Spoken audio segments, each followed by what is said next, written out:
cerrar las fronteras y no van a poder llegar, no vamos a parar los programas de reasentamiento, porque las personas están llegando.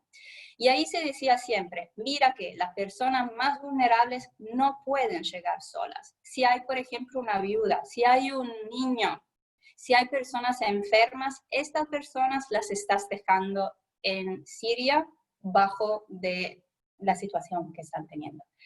Entonces, las personas que no tienen nada no pueden migrar solas.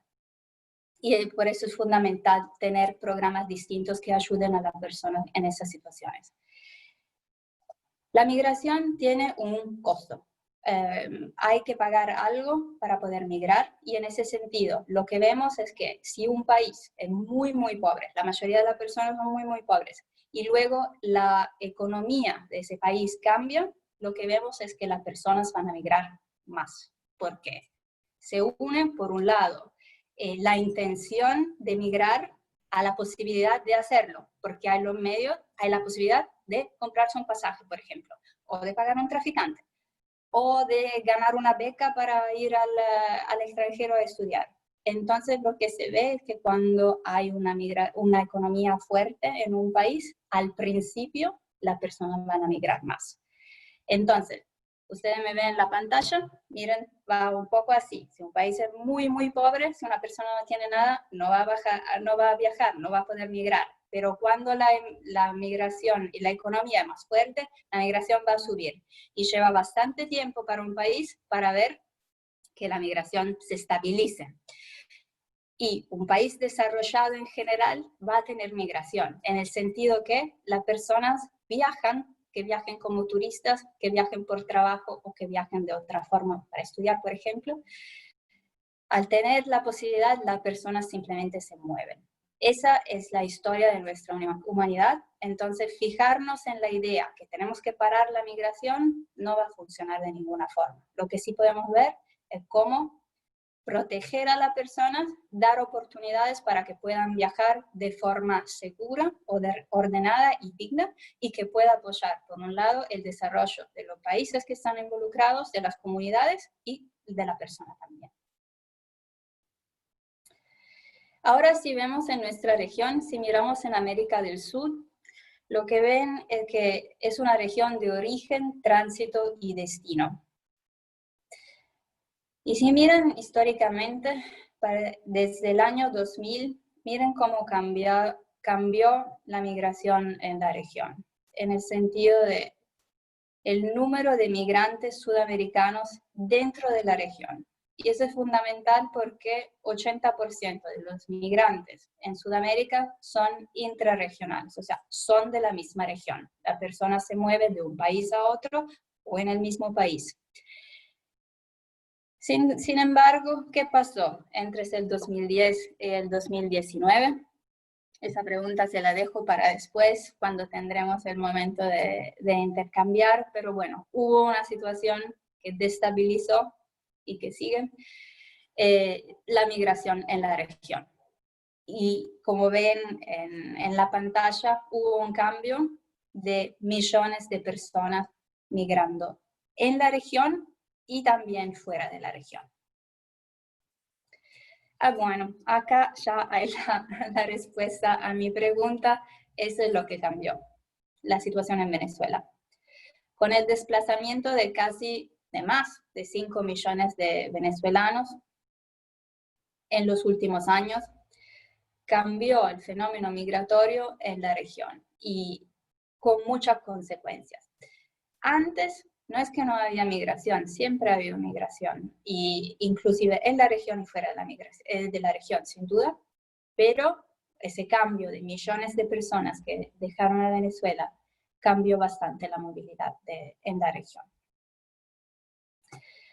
Acá ustedes ven los principales corredores, se llaman, o sea, las vías principales de migración en la región. Y es interesante. Y le compartimos así en dos categorías, en países limítrofos, o sea, personas que van de un país, simplemente cruzan la frontera y van al otro país, o países que son más lejanos, como por ejemplo hay comunidades cubanas, venezolanas, dominicanas en Uruguay, y son todos países que no tienen frontera directa con Uruguay.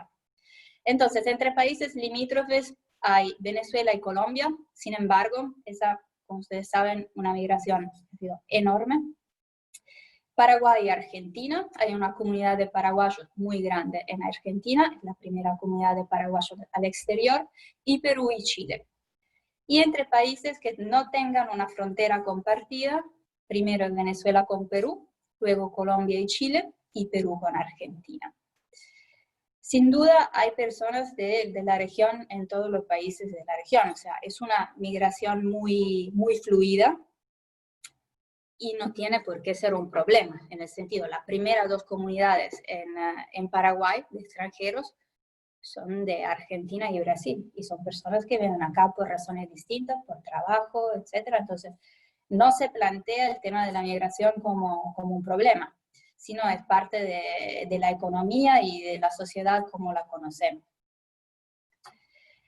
Bueno, y lo que pasó en marzo, y un poco antes en otros países, como ustedes lo conocen, ya es la pandemia. Y la pandemia ha cambiado muchísimas cosas, hasta que desde ya se dice que no es solo una crisis sanitaria, sino también una crisis de movilidad, en el sentido que muchas personas quedaron varadas en otros países, y vamos a ver exactamente las consecuencias que tuvo la pandemia y que está teniendo, porque va a ser una consecuencia a largo plazo.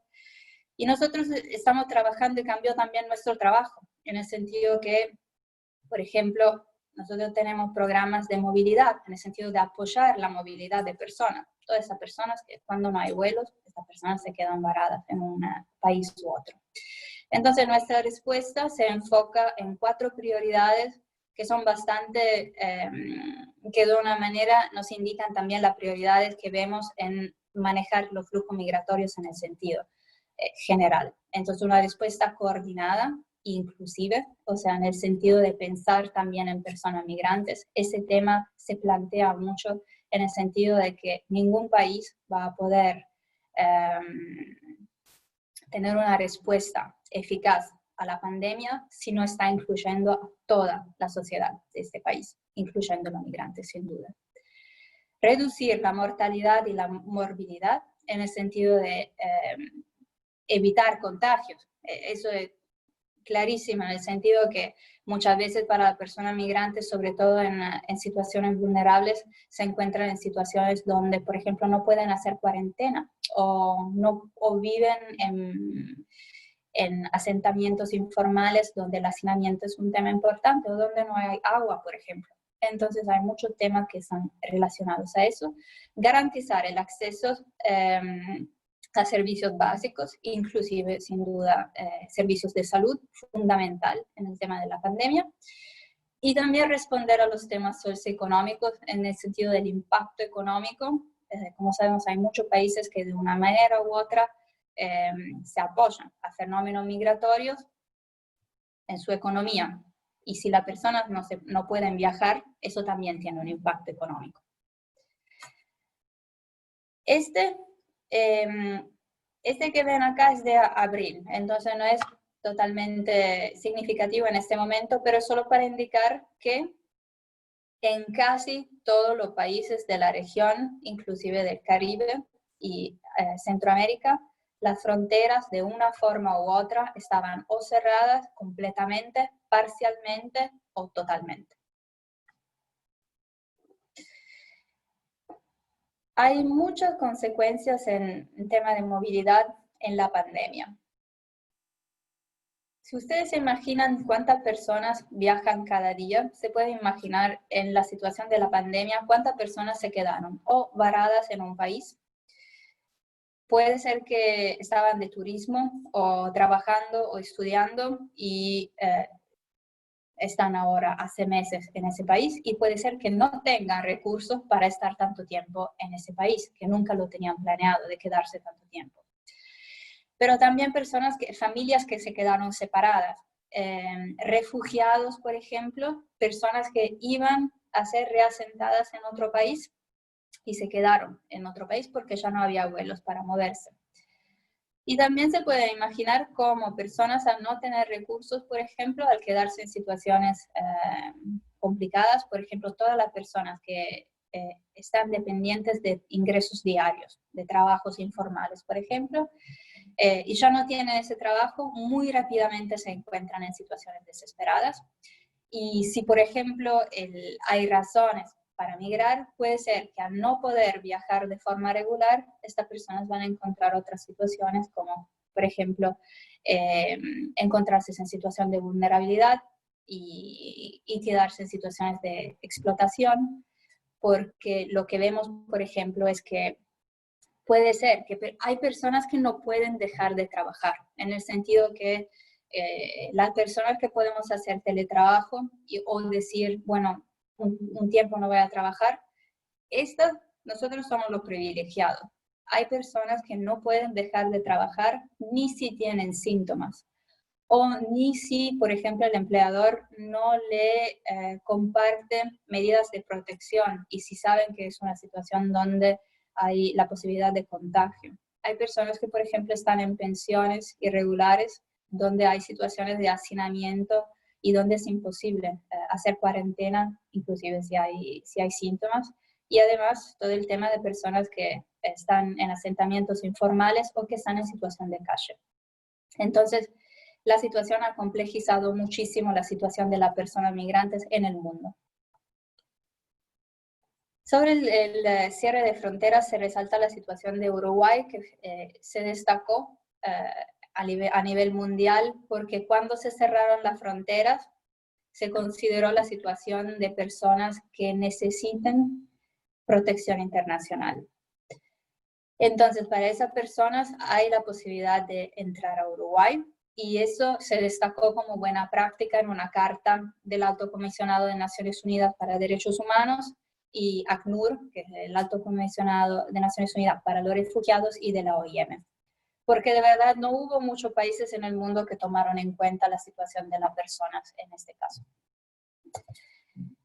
Entonces, lo que estamos haciendo nosotros en este momento en todo el mundo es ver cómo se puede apoyar a la gente a volver, por ejemplo, a su país o a volver a su familia. Desde que empezó la pandemia, crecieron muchísimo en Uruguay también las solicitudes de retorno voluntario. Hay muchas personas que por no tener trabajo o porque tienen la familia en otro país que quieren regresar, y en ese momento es muy complicado, y entonces lo que se hace es de permitir eso que se llaman corredores humanitarios y que puedan regresar de forma voluntaria. Pero también estamos apoyando a muchas personas que quedaron varadas en Uruguay. Como ustedes saben, Uruguay es sumamente caro. Uno de los, si no el país más caro puede ser en la región, si no tomamos en cuenta el Caribe. Y acá, bueno, si una persona, por ejemplo, está tomando medicamentos y no puede comprarlo porque se terminaron los recursos, muy rápidamente la persona se puede enfermar y se puede encontrar en una situación muy complicada. Entonces, las personas que estamos apoyando, nosotros vimos las solicitudes de apoyo crecer muchísimo desde que empezó la pandemia. También en la movilidad interna, en muchos países, en Uruguay no hubo un lockdown, como se llama, estricto, donde las personas no podían salir y no se podían mover, pero sí que pasó en otros países. Y eso también tiene muchas consecuencias para las personas, sobre todo si no pueden trabajar o si estaban migrando y no pueden seguir en su viaje. Y bueno, como decíamos, hay muchos migrantes, pero no es solo un tema de migrantes, es un tema que vemos en muchos países, inclusive en Brasil, en Argentina, en Chile y en muchísimos países de la región. Si hay asentamientos informales y las personas no pueden aislarse o no tienen la infraestructura básica, o si no pueden acceder a servicios básicos, ahí controlar la pandemia va a ser mucho más complicado. Y muchísimos migrantes, por razones distintas, viven en asentamientos informales en la región. Lo que también es fundamental y es una sugerencia y una recomendación que compartimos mucho con nuestros Estados miembros es que se considere el hecho que muchas personas se quedaron en situación no regular. En el sentido, por ejemplo, una persona que tenía una visa para estar en Uruguay 3 meses, estos 3 meses se acaban y bueno, la persona se encuentra en situación irregular. Entonces es fundamental que los estados también piensen no solo en la situación de la migración, sino también en las consecuencias de estar irregular en un país. Por ejemplo, si yo no tengo cédula y no puedo ir al hospital, eso también tiene una consecuencia en sentido, bueno, para mí misma sin duda y de salud pública también. Entonces, muchos países están haciendo muchas excepciones, así que la gente pueda acceder a los servicios básicos y que no se quede en una situación irregular que enseguida quiere decir una situación de vulnerabilidad.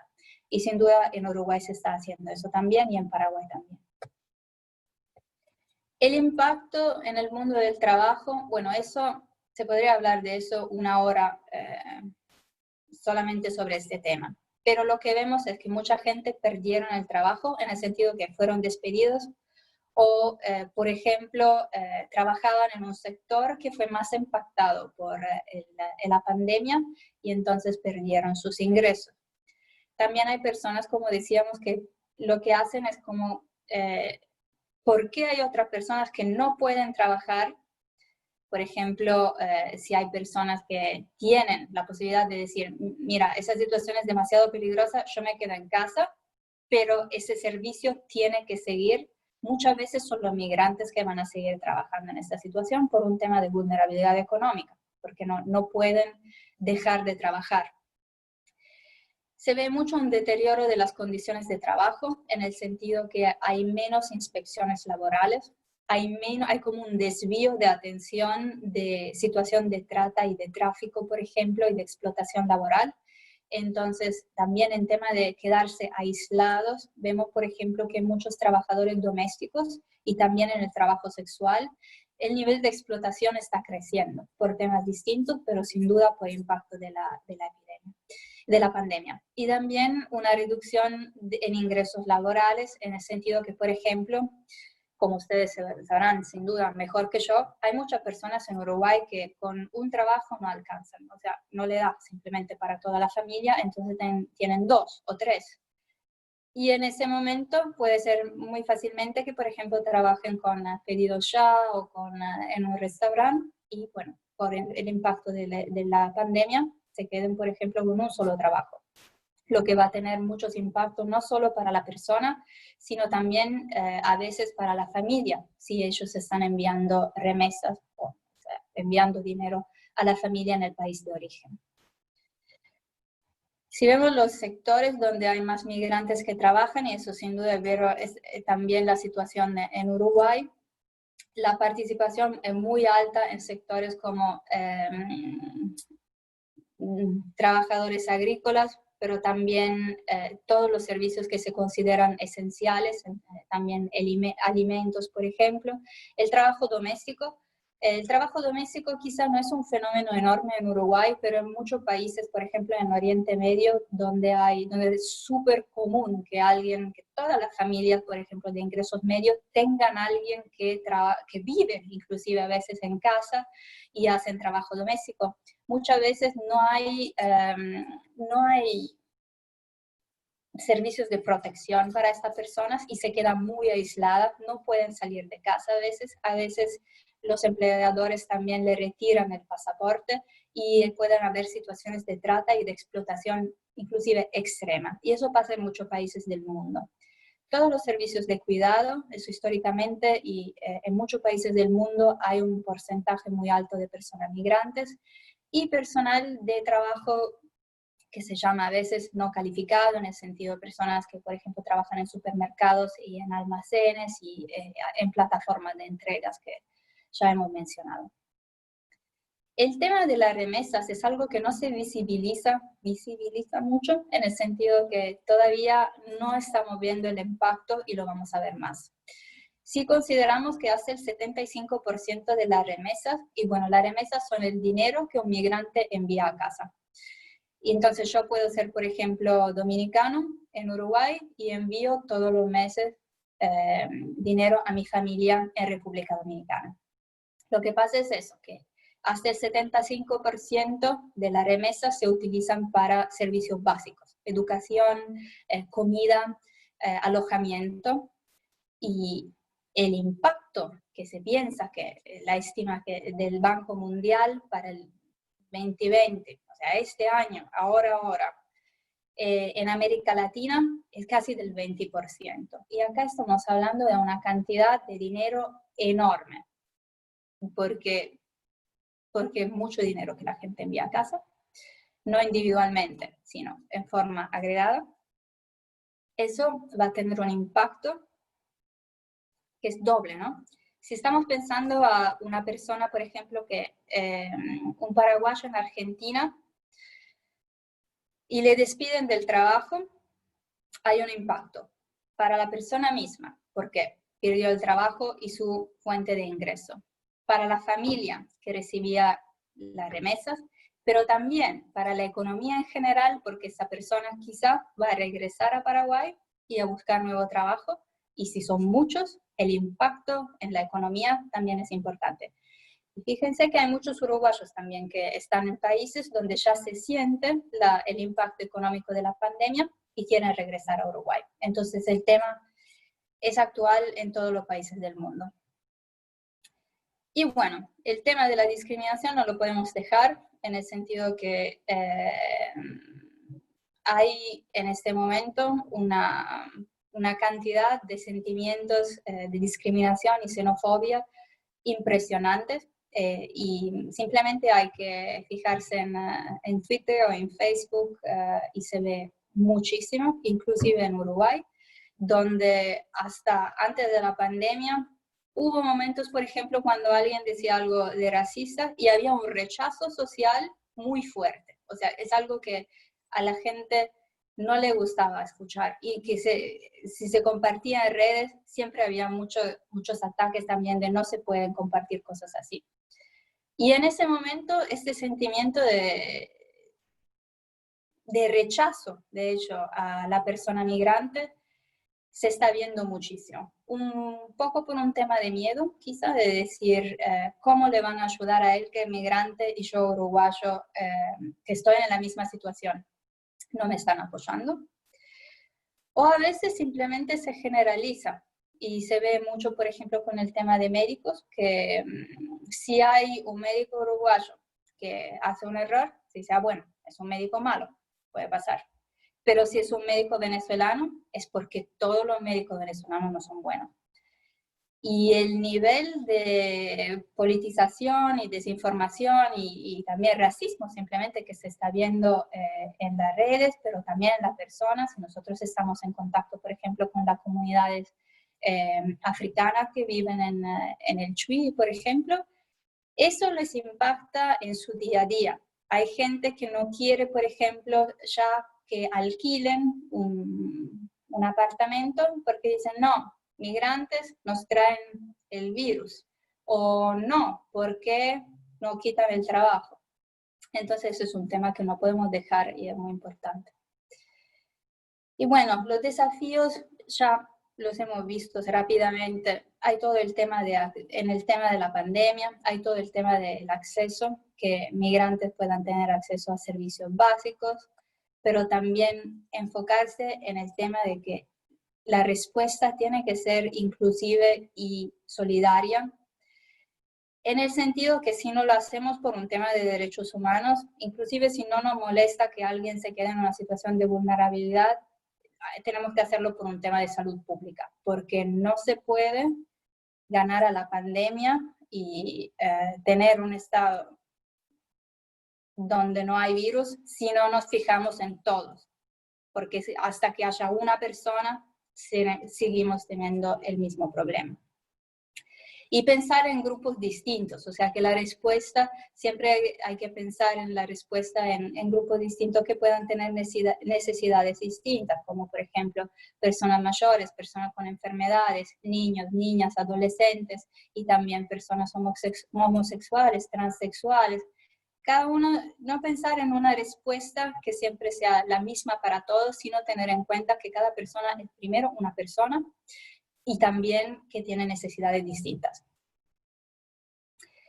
Seguir considerando el tema de la trata y del tráfico. La trata y la explotación siguen en tema de pandemia, inclusive están aumentando en muchos países de de la región y del mundo, y eso, bueno, es otro tema que se podría hablar una hora, pero es un fenómeno real y que existe, inclusive en Uruguay y en Paraguay. Y por eso es fundamental que las personas que trabajan en frontera estén siempre bien capacitadas y alertas también, sabiendo que se van a enfrentar a estos temas y que son temas que van a seguir también en tema de pandemia, porque como decíamos, a veces puede haber un desvío de atención hacia el control sanitario y no nos fijamos en cosas que en tiempos normales nos dirían enseguida, acá hay un caso de trata. Pero el punto es que hay que balancear, hay que tener la atención para las dos cosas. Y bueno, considerar la situación de las personas en el sentido que si bien nosotros estamos en este momento muy enfocados en la pandemia a nivel mundial, lo que se comprende totalmente, todas las guerras, los conflictos y las situaciones de vulnerabilidad que había antes no pararon. Las personas que tenían necesidades de protección en ese momento, hace 5 meses, siguen teniéndola e inclusive son situaciones peores aún. Por ejemplo, nosotros tenemos una oficina muy grande en Yemen, y por ejemplo ahí la situación es increíble en el sentido que ya tenía una situación de vulnerabilidad enorme antes de la pandemia y ahora es como si ni hubiera atención por la comunidad internacional a lo que está pasando en el país. Y hay muchísimos otros países donde se podría decir lo mismo. Entonces también acordarnos que muchos conflictos siguen en ese momento y las necesidades de las personas siguen también. Y bueno, ya hablamos de la explotación laboral y de fijarnos en el hecho que justo por el tema de la pandemia estos temas se pueden aumentar. Muy rápido un resumen de la situación de la migración en Uruguay en este momento. Lo que ven, los departamentos que ven en amarillo o naranja, como lo vean, son los departamentos donde hay más migrantes en Uruguay. Entonces, como pueden ver, hay una concentración muy grande en zona de frontera y también sin duda en Montevideo y en la costa, porque la gente simplemente va donde hay trabajo. Entonces, inclusive en la costa hay más presencia de migrantes en verano cuando hay más turismo. Y en general, la migración en Uruguay se destaca porque hay muchas familias y sobre todo en los últimos años se han visto más familias.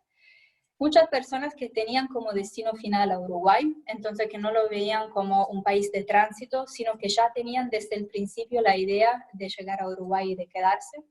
Personas muy educadas en el sentido de un nivel de calificación y de educación muy alto.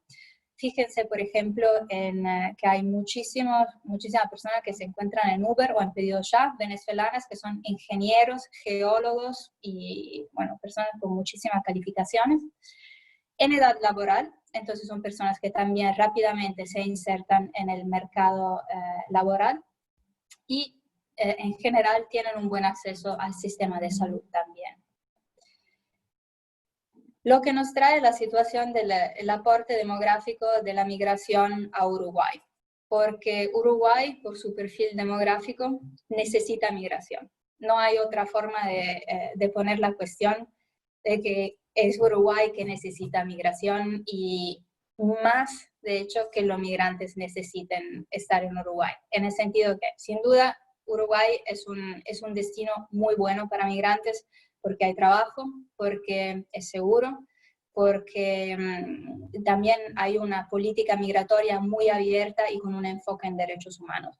Pero por la situación demográfica de Uruguay, en el sentido del envejecimiento de la población, y todo eso tiene un impacto económico, es fundamental que haya personas que trabajan y paguen impuestos, y que es exactamente lo que hacen la mayoría de los migrantes en Uruguay, lo que quiere decir que aportan a la economía uruguaya y aportan también en el bienestar de los uruguayos. Y bueno, esa era la última diapositiva que tenía. Les comparto acá si les interesa, para quedar en contacto, y si les interesa el tema de migración, ahí a las redes sociales de la OIM, donde publicamos mucha información, y también el mío personal. Nosotros publicamos mucho sobre, bueno, publicaciones de la OIM, etcétera. Entonces, si les interesa el tema, quizás que puedan quedar en contacto de esa forma. Y con eso termino de compartir la presentación y escucho con gusto si hay preguntas o si hay comentarios. Perfecto. Muchas gracias, Tania, por la exposición. Si te parece, sí, empezamos el espacio de preguntas. La primera pregunta dice, ¿de qué forma se puede atender que los migrantes viajen o se movilicen de manera segura?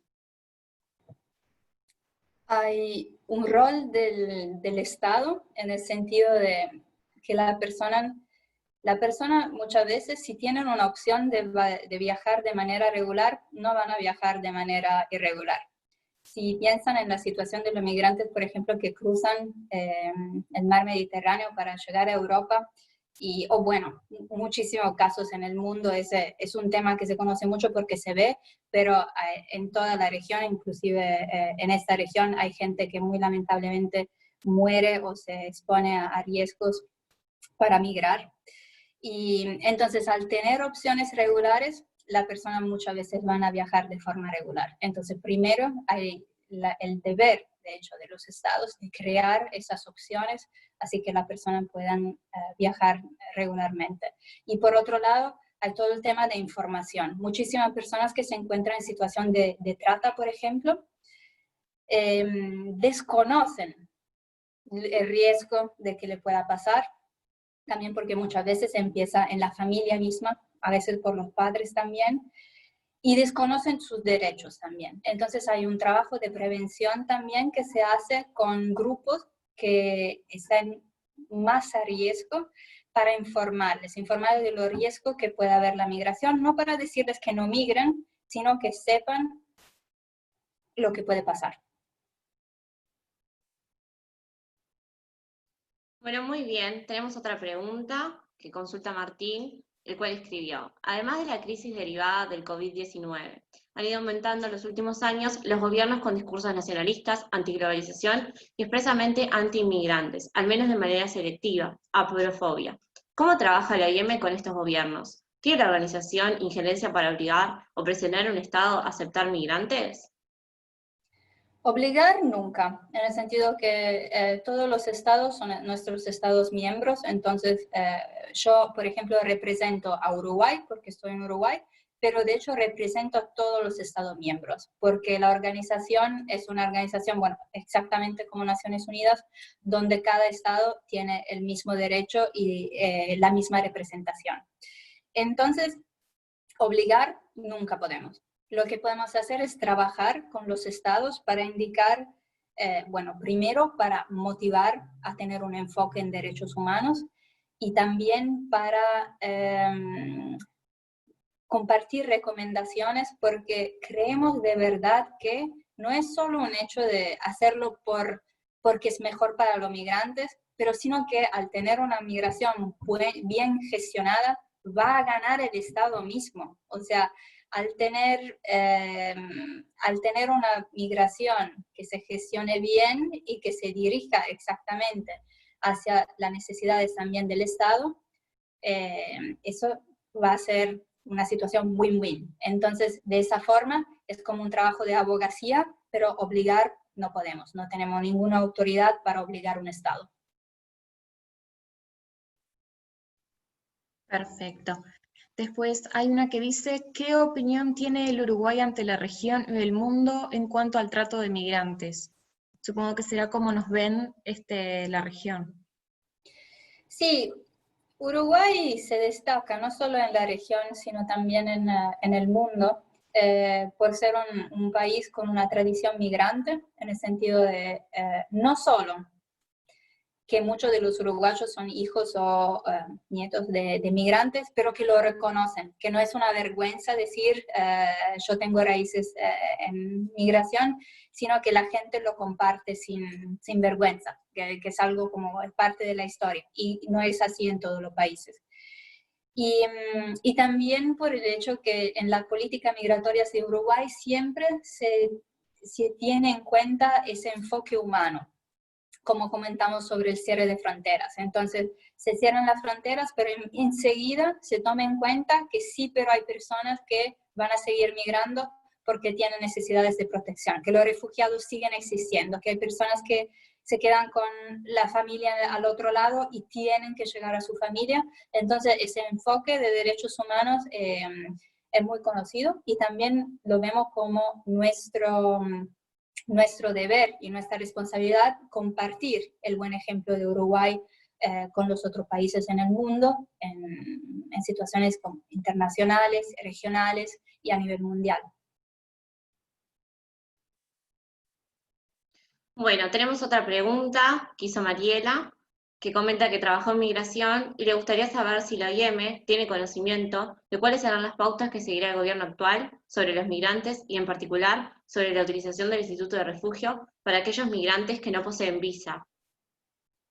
Lo que se hizo hasta ahora siempre ha sido de facilitar, entonces de considerar la situación de personas y, por ejemplo, cuando empezó la pandemia y había personas que no podían acceder al proceso de regularización, la Junta Nacional de Migración desde el principio lo tomó en cuenta eso. Entonces se piensa en soluciones, así que la gente no se quede en una situación de vulnerabilidad, y eso para personas migrantes que pueden acceder, por ejemplo, a la residencia de Mercosur o a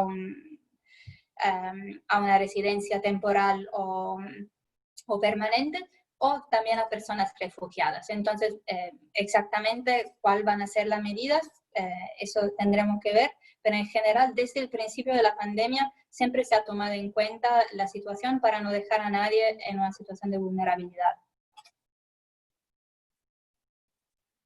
Tenemos una última consulta que dice, ¿la OIM en Uruguay tiene alguna política de apoyo laboral a los migrantes? Antes de la pandemia hacíamos mucho más un trabajo de acompañamiento y como psicosocial, en el sentido de también apoyar a la persona. La mayoría de las personas que se apoyaban a la OIM en ese momento eran personas recién llegadas a Uruguay, en los primeros 3 hasta 6 meses en Uruguay. Después las personas encontraban trabajo y seguían y no necesitaban nuestro apoyo tanto. Y entonces en ese momento sí, teníamos un programa y teníamos planes de trabajar más en el tema de inserción laboral, no tanto porque la gente no encuentre trabajo, porque encontraban, sino que lo pudiera encontrar al nivel correspondiente. O sea, si soy geólogo o si soy ingeniero, sería bueno que no trabajara en pedido ya. No solo para mí mismo, sino también para Uruguay, porque es una pérdida también en tema económico y de capital humano si voy a trabajar de esa forma. Pero luego con la pandemia, bueno, muy simplemente nosotros en este momento estamos trabajando 100% en respuesta humanitaria, en el sentido de personas que se quedan sin alojamiento, sin comida y varadas en Uruguay. Entonces, desde que empezó la pandemia, nuestro enfoque ha sido mucho más en las necesidades básicas de las personas y menos en el largo plazo, muy lamentablemente.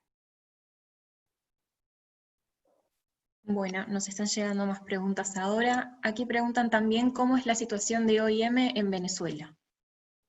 Tenemos una oficina en Venezuela y es bastante grande y trabajan muy bien, en el sentido que hacen un montón de cosas distintas. Sin embargo, en Venezuela también hay la pandemia en este momento, entonces muchos servicios que se hacían antes, por ejemplo, donde se apoyaba reunificación familiar o se miraba situaciones distintas de vulnerabilidad, ahí también la pandemia tiene un impacto muy grande. Entonces, en todos los países del mundo hubo que reprogramar y mirar lo que se podía hacer en el contexto de la pandemia y si los recursos, por ejemplo, daban para seguir con unos servicios o si no reprogramar y enfocarse simplemente en los servicios de vulnerabilidad extrema, que es lo que hicimos en Uruguay.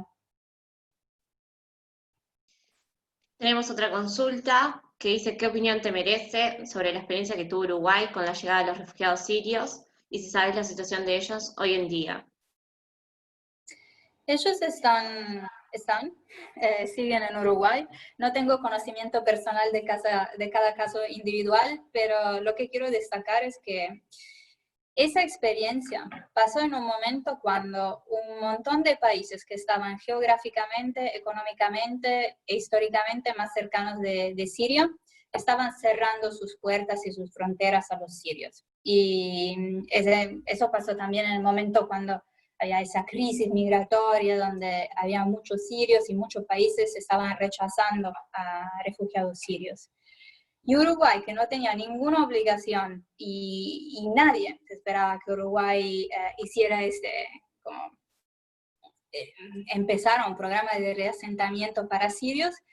Entonces el mensaje político y humano y humanitario de Uruguay fue sumamente importante, porque ellos lo que dijeron, de hecho, fue: nosotros no tenemos obligación, pero queremos dar nuestro aporte en la situación de estas personas.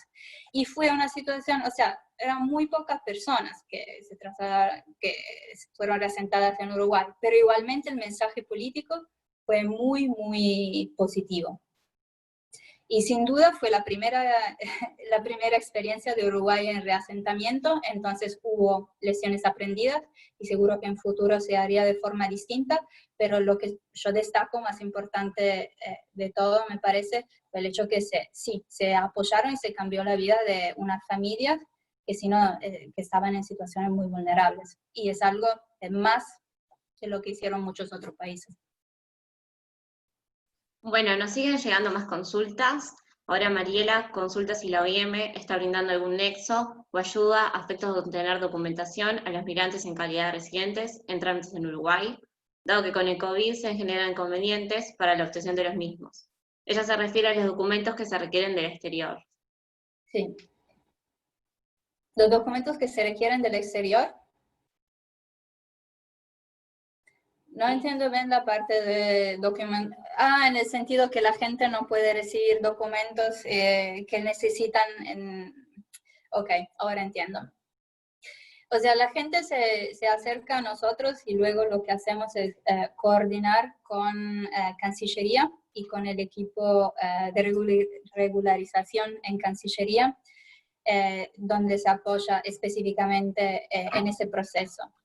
Ahora, se entiende que en algunos casos, en este momento, hay documentos que no se pueden recibir por el tema de la pandemia, y entiendo que siempre, como siempre, se está viendo de forma flexible cómo se puede flexibilizar el proceso de regularización. Nosotros a veces podemos apoyar en la entrega para conseguir documentos, pero depende mucho del país, en el sentido que dependiendo de nuestra presencia en el país y también de los servicios que hay en el país de origen, a veces se puede apoyar y a veces no. Entonces lo que se ve siempre es de forma individual, hay un asesoramiento individual por nuestro equipo técnico y se ve cómo se puede apoyar. Unos casos se pueden resolver y otros sin duda son más complicados en este momento. Luego tenemos otra consulta, que es si considera que la pandemia ha cambiado el concepto de migrante a nivel global. Cambiar lo veo sobre todo en sentido negativo, en el sentido que vimos el nivel de discriminación, racismo y xenofobia crecer muchísimo. Y si ya a la gente no le gustaban tanto los migrantes en general porque le quitaban el trabajo y porque eran sucios o lo que sea, ahora que hay mucha gente que asocia al migrante al virus, eso vemos la situación muy empeorada. Lo que sí es interesante, y lo vi en redes sociales el otro día, es cómo esta situación ha puesto personas que nunca habían imaginado encontrarse en situación de vulnerabilidad en situaciones distintas.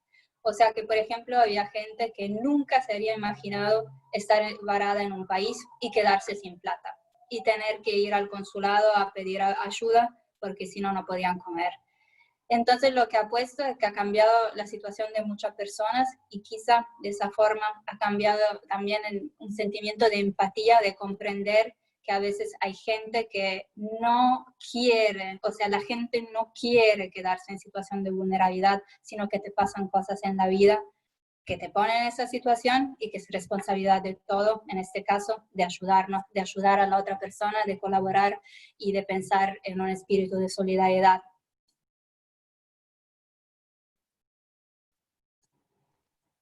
Bueno, aquí también consultan qué opinión tienes sobre los dichos de que los migrantes vienen a, entre comillas, robar el trabajo.